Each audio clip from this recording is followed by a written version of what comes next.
Jesus nos deu nossa melhor compreensão da fé quando descreveu Pedro como uma rocha, e afirmou que sua igreja, a eclésia ou chamados, deveria ser edificada com essa rocha ou fé como seu fundamento seguro.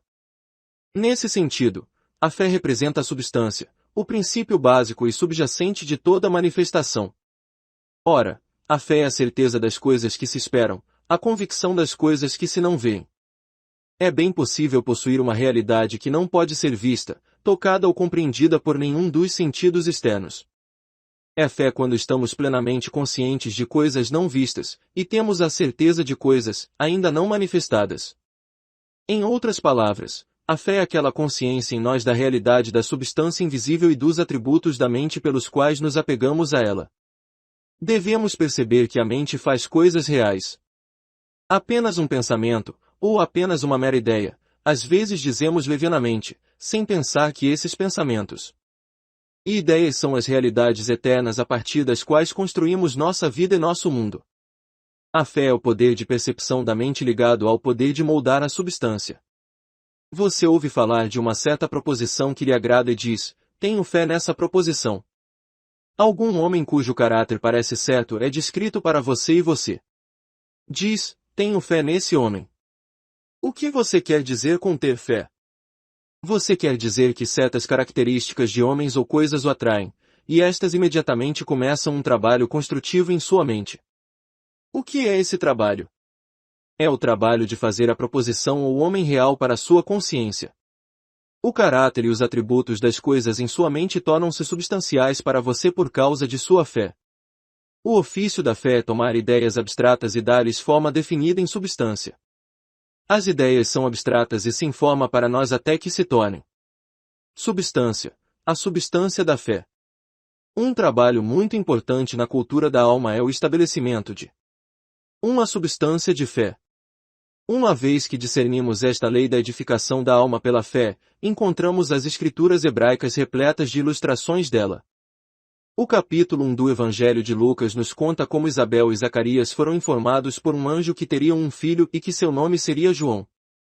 Zacarias estava queimando incenso no altar no exercício de seus deveres como sacerdote. Isso significa que quando a mente está olhando para o espírito, mesmo que seja de forma cega, e está buscando coisas espirituais, ela se espiritualiza. A queima de incenso tipifica a espiritualização. Zacarias representa as qualidades perceptivas e Elizabeth as qualidades receptivas da alma. Quando esses dois trabalham em conjunto em oração, meditação e aspiração, a alma está aberta aos pensamentos superiores ou anjos que trazem a promessa de um novo e definido estado de consciência. Zacarias duvidou da promessa de um filho porque sua esposa tinha passado da idade de ter filhos, e por causa de suas dúvidas ele ficou mudo.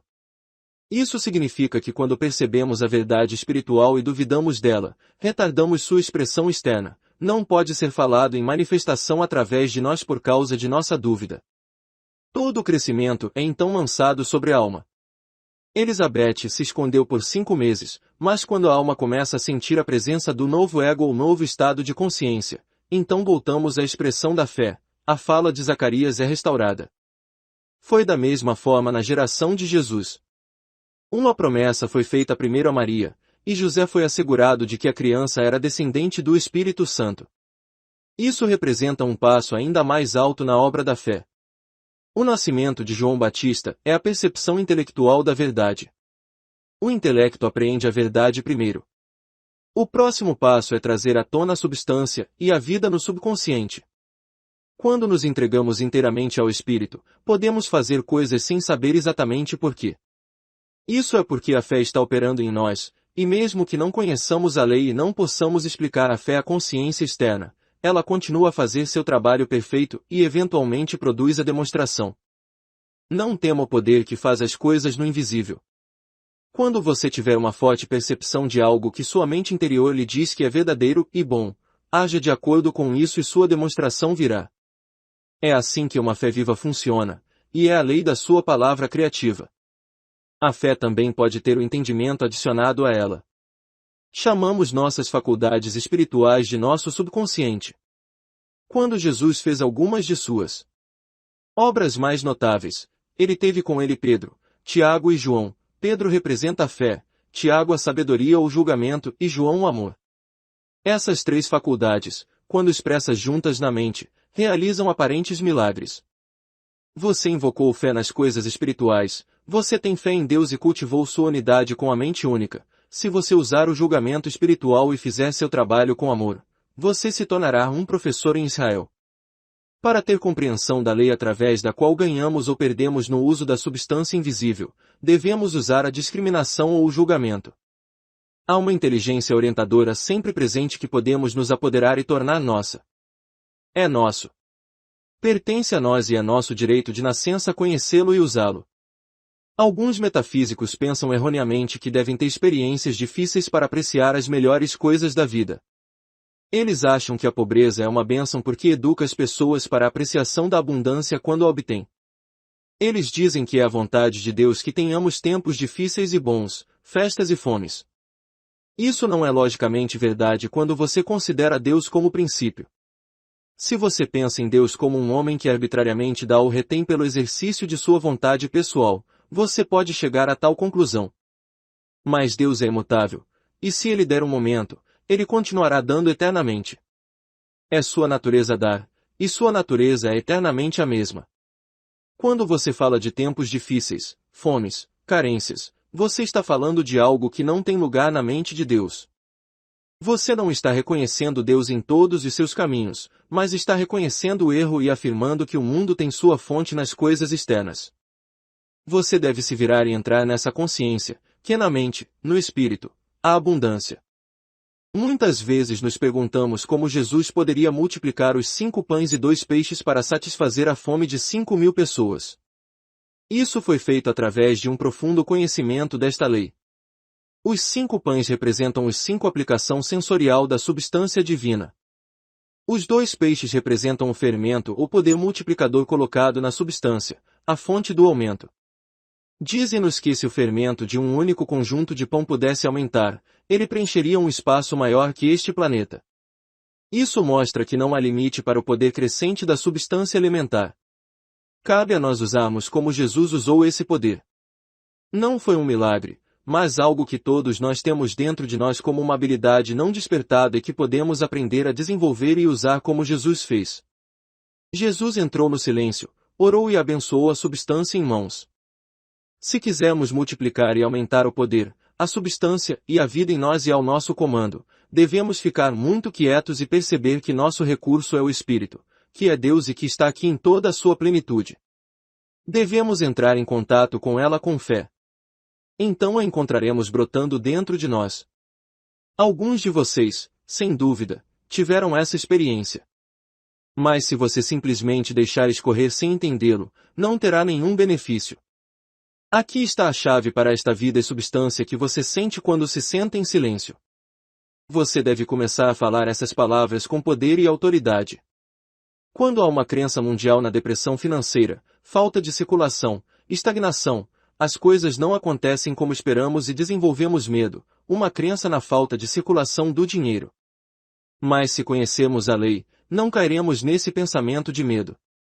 A qualquer momento, muitas pessoas ganham dinheiro, eles usam essa lei e aproveitam a oportunidade.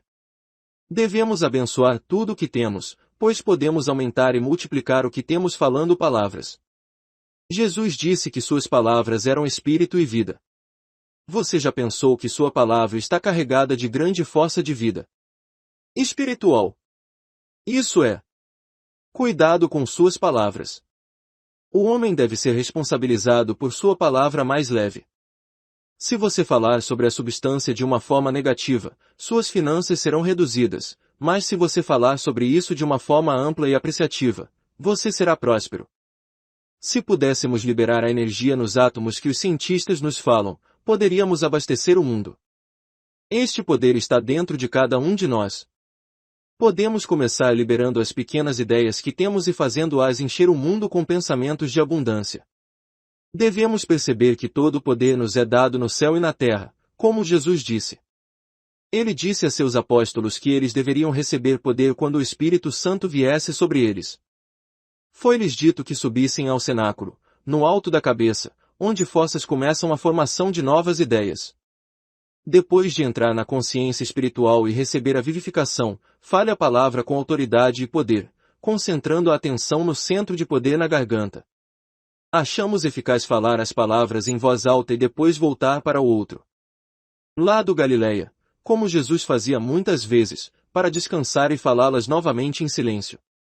Você pode enviar esta energia vibratória do espírito e quebrar a inércia causada por pensamentos de medo e carência, abrir novos caminhos para a demonstração do seu bem. Para trazer à tona essas qualidades espirituais não desenvolvidas, devemos acreditar nelas. Pois aquele que vem a Deus deve crer que Ele existe. Senhor, guarda-nos da incredulidade, de nos apoiarmos nas coisas que vemos, de julgarmos de acordo com as aparências. Você pode evocar em sua mente 1000 coisas imaginárias que parecerão reais para você. Isso mostra que a mente cria formando coisas de acordo com suas ideias. O mundo está despertando de uma maneira maravilhosa para a verdade sobre o poder criativo da mente. Em todos os lugares as pessoas estão estudando psicologia ou cultura da alma. A imaginação constrói coisas a partir de uma substância. Se você associar a fé a ela em seu trabalho criativo, as coisas que você fizer serão tão reais quanto as que Deus faz. O que quer que você tenha em mente e realmente ponha fé se tornará substancial. Então você deve estar constantemente em guarda quanto ao que você acredita, a fim de que você possa trazer à manifestação o que é para o seu bem. Em que você tem fé? Nas coisas exteriores. Se assim for, você está construindo sombras sem substância, sombras que cessam assim que seu pensamento que as sustenta é retirado delas, formas que passarão e não deixarão nada para você. Se você quer demonstrar a verdadeira prosperidade, você deve se afastar das coisas e, como Jesus disse aos seus discípulos, tenha fé em Deus. Não tenha fé em nada menos que Deus, em nada além da mente única, pois quando sua fé está centrada ali, você está construindo para a eternidade. A mente e as ideias da mente nunca passarão. Nunca haverá um fim para Deus. Nunca haverá um fim para a verdade, que Deus é. Nunca haverá um fim para a substância, que Deus é. Edifiquem com a substância divina, cultivem a fé nas realidades e acumulem tesouros no céu. A base de todo o trabalho é uma ideia. A fé é aquela qualidade da mente que faz com que a ideia se destaque como real, não apenas para nós mesmos, mas para os outros. Quando os outros têm fé no que você está fazendo, fabricando ou vendendo, eles veem isso como real e valioso. Então seu sucesso e sua prosperidade estão garantidos. Só existe aquele em cujo tornar-se realmente visível ou valioso você tem grande fé. Se você disser e acreditar, tenho fé na substância de Deus trabalhando em e através de mim para aumentar e trazer abundância ao meu mundo, sua fé começará a trabalhar poderosamente na substância da mente e o tornará próspero. Tudo o que você colocar em substância junto com a fé funcionará em manifestação em seu mundo. Nós vimos isso acontecer e provamos a lei muitas vezes para ter qualquer dúvida. As Escrituras estão repletas de ilustrações dessa atividade de fazer as coisas acontecerem por meio da fé em substância. Os personagens que lemos nas Escrituras representam ideias que levam avante sua obra nas almas humanas. Se pensarmos que eles existiam apenas como pessoas de milhares de anos atrás, colocamos nossa fé de volta milhares de anos, em vez de deixá-la trabalhar para nós neste minuto em nossos assuntos cotidianos da vida. Para demonstrar como Jesus fez, devemos colocar nossa fé na única substância e dizer, tenho fé em Deus. Você demonstra prosperidade por uma compreensão da lei da prosperidade e por ter fé nela, não apelando para a simpatia dos outros, tentando fazê-los fazer algo por você ou dar-lhe algo. Fidelidade e seriedade na aplicação da lei da prosperidade lhe assegurarão o sucesso. Toda boa dádiva e todo dom perfeito vem do alto, descendo do Pai das luzes, em quem não pode haver variação, nem sombra que se projeta pela variação. Reconhece-o em todos os teus caminhos, e ele dirigirá teus caminhos. Que todos saibamos que agora mesmo estamos na presença da mente criativa, a mente que fez o universo e tudo o que há nele. Esta mente está aqui trabalhando agora. Tanto quanto sempre esteve ou estará. Quando percebemos isso plenamente, aumentamos a atividade da mente em nós de forma incomensurável. Você deve perceber que Deus é Espírito e que o Espírito é muito real e poderoso, e de longe a coisa mais substancial em todo o mundo. Pode ser difícil para aqueles que se apegaram às coisas materiais perceber que existe uma vida real invisível e uma substância que é muito mais substancial e real. do que o material. Os homens da ciência nos dizem que as forças invisíveis têm um poder que é milhões de vezes mais real e substancial do que todo o mundo material. Quando lemos declarações sobre algumas das descobertas recentes da ciência, que todos aceitam e comentam, ficamos realmente maravilhados. Tais declarações feitas por religiosos seriam chamadas de absurdas e inacreditáveis.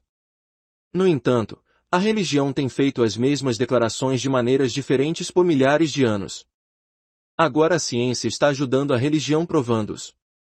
Ao comparar substância e matéria em relação à sua realidade relativa, um escritor científico diz que a matéria é apenas uma rachadura no universo universal.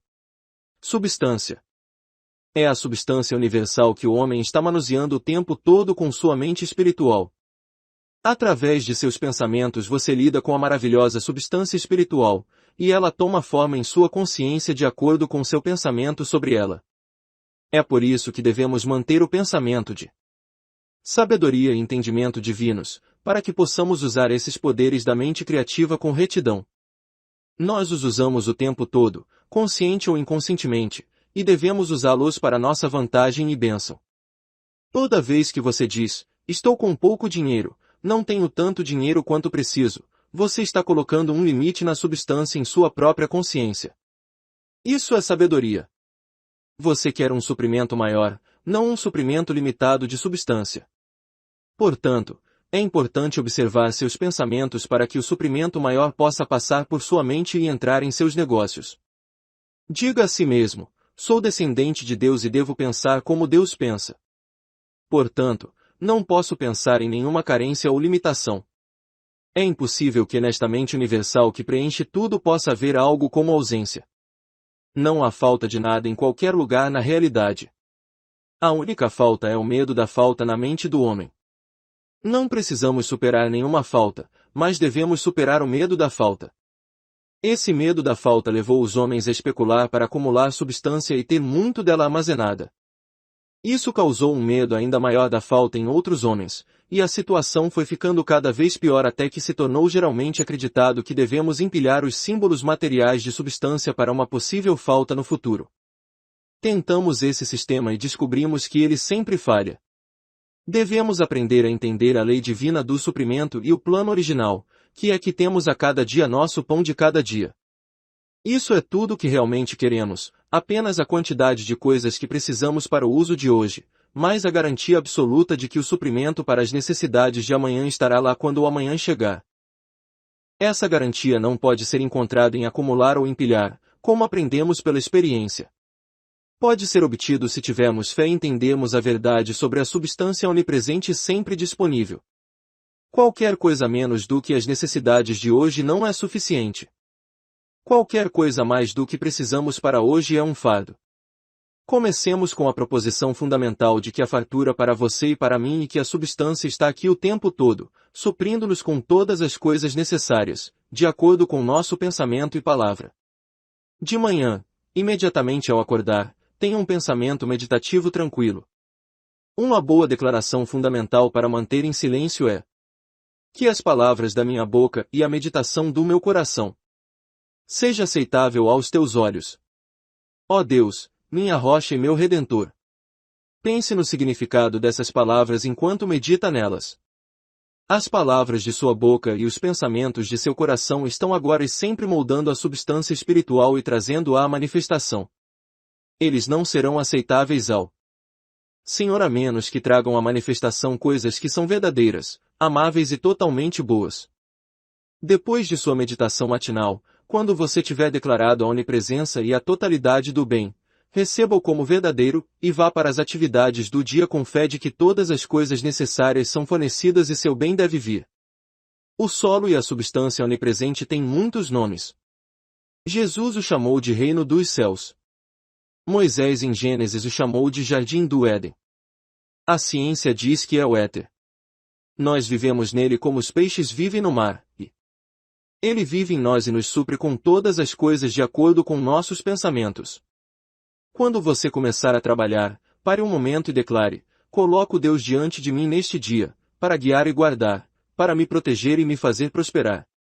Ou, O Espírito do Senhor vai diante de mim hoje e torna meu caminho bem-sucedido e próspero. Faça desta sua proclamação para o dia.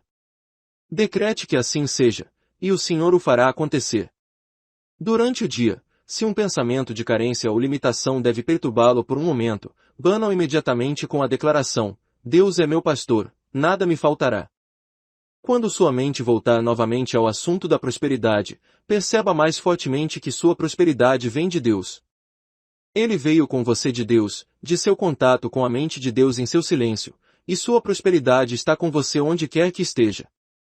A oferta pode parecer vir por meio de canais externos, mas seu verdadeiro sucesso depende de seu controle interno sobre a realização da prosperidade.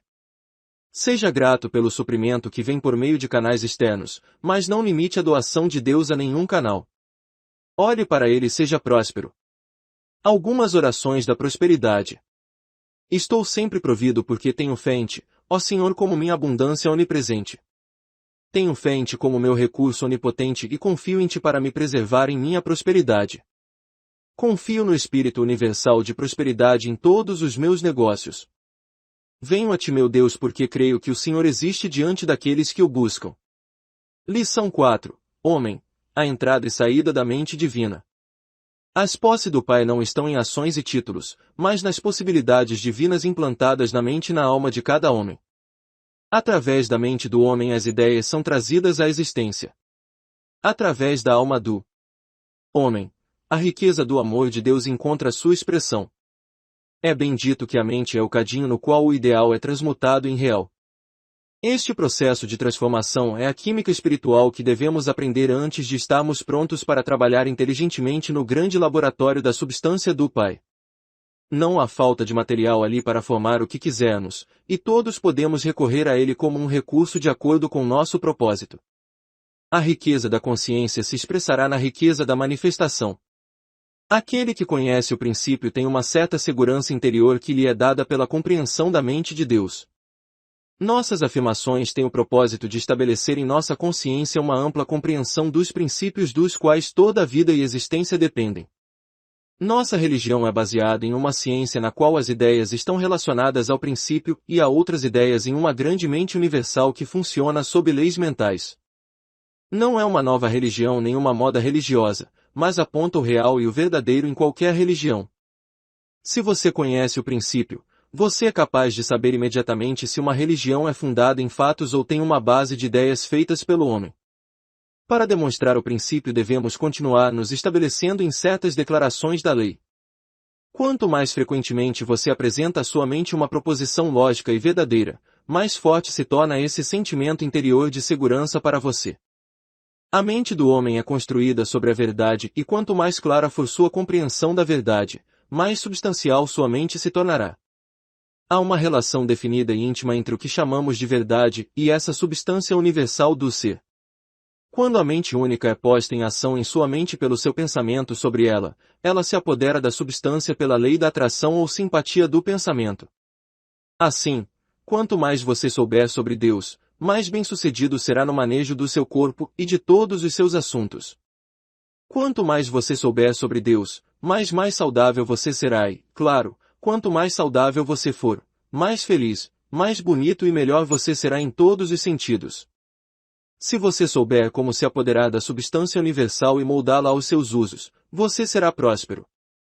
A substância da mente entra em cada pequeno detalhe de sua vida diária, quer você perceba a verdade ou não.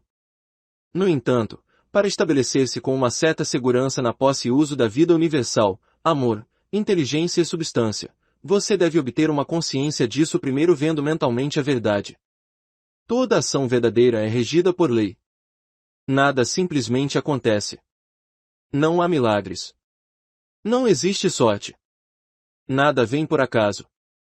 Todos os acontecimentos são o resultado da causa e podem ser explicados sob a lei de causa e efeito. Este é um ensinamento que apela à lógica inata de nossa mente, mas às vezes sentimos vontade de duvidar quando vemos coisas acontecerem sem causa aparente. Esses acontecimentos que parecem milagrosos são controlados por leis que ainda não aprendemos e resultam de causas que não conseguimos entender. O homem não demonstra de acordo com a lei, mas de acordo com seu conhecimento da lei, e é por Isso que devemos procurar aprender mais dela. Deus é lei e Deus é imutável. Se quisermos produzir a criação perfeita, devemos nos conformar à lei e nos desdobrar em nossa mente, corpo e assuntos como uma flor desabrocha pelo princípio da vida, inteligência e substância inatas. O Congresso dos Estados Unidos estabelece leis que regem os atos de todos os cidadãos americanos. Aqueles que cumprem as leis são recompensados pela proteção da lei. O Congresso não cuida para que os homens obedeçam às leis.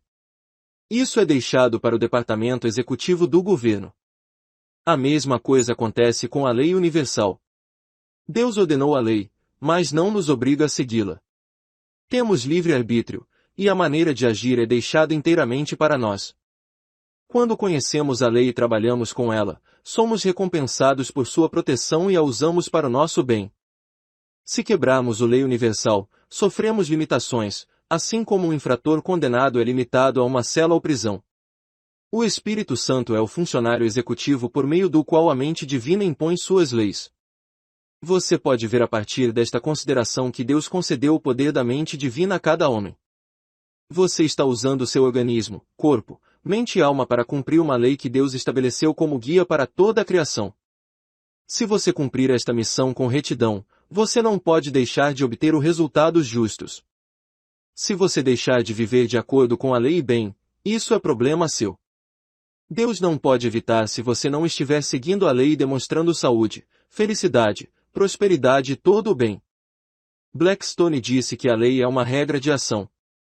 Assim com a lei de Deus, se você seguir as regras de ação, você demonstrará a verdade. Você terá tudo o que Deus preparou para você desde a fundação do mundo. Quais são as regras da lei? Primeiro, Deus é bom e todas as suas criações são boas. Quando você tem isso firmemente fixado em sua mente, você é obrigado a demonstrar o bem e nada além do bem pode entrar em seu mundo. Se você deixar entrar o pensamento de que existe algo como o mal e que você é tão suscetível ao mal quanto ao bem, então você pode ter condições que estão de acordo com sua ideia do mal. Mas lembre-se, condições mais e mais não são reconhecidas pela mente divina. Se você pensou no mal como uma realidade ou como tendo algum poder sobre você, mude seu pensamento imediatamente e comece a construir células cerebrais boas que nunca ouviram falar de nada além do bem. Reza assim: sou filho do bem absoluto. Deus é bom, e eu sou bom. Tudo que entra na minha vida é bom, e vou ter apenas o bem. Estabeleça essa consciência e somente o bem será atraído para você e sua vida será uma alegria perpétua. Não posso dizer porque isso é verdade, mas sei que é e que você pode provar por si mesmo para sua satisfação. Se você começar agora mesmo com a ideia de bondade universal e eterna em sua mente, falar apenas sobre o bem e ver com os olhos da mente tudo e todos como bons, então logo estará demonstrando todos os tipos de bem. Bons pensamentos se tornarão um hábito, e o bem se manifestará a você. Você vai vê-lo em todos os lugares. E as pessoas dirão de você: sei que esse homem é bom e verdadeiro. Tenho confiança nele. Ele me faz sentir a bondade inata de todos os homens. Essa é a maneira pela qual a mente única se expressa através do homem. É a lei. Aqueles que vivem de acordo com a lei obterão os resultados desejados. Aqueles que não o fizerem terão os resultados opostos. A lei também se aplica às nossas demonstrações de prosperidade. Não podemos ser muito felizes se somos pobres, e ninguém precisa ser pobre. É pecado ser pobre. Haja paz dentro dos teus